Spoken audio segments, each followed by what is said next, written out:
I've done a few jobs, running in and out of post offices and a few jobs like that. One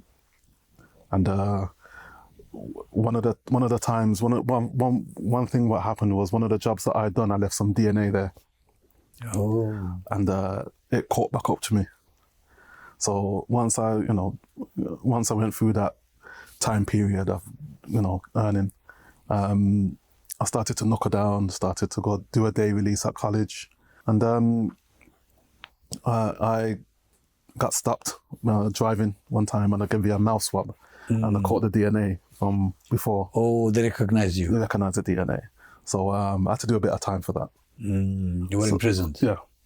So once I was doing a bit of time, I started to read books, had a bit of time to myself. There was an Asian guy who used to talk about Islam, but again, it was... A mate? Or a prison or a prison guard? No, an inmate. Inmate? Yeah, there's quite a few Muslims in prison. You'd be surprised.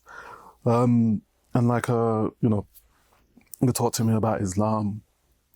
And I noticed that there was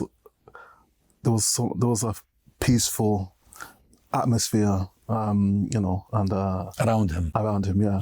And a lot of the things did make sense because I was reading the Bible. I was trying to get more closer to the Creator. I mean, you wanted to be religious anyway. Well, I'm not about religious, but I wanted to have that connection because there are certain times, and certain people probably can relate when the heat is on. When you're doing a certain,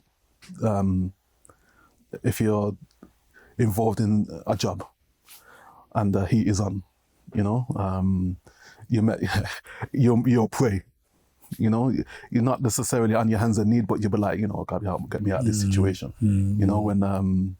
When you helicopters, when you are in a crisis, the helicopters are out, the dogs are out, you can hear them. You got your bag. You don't even want the money anymore. You just want to get home.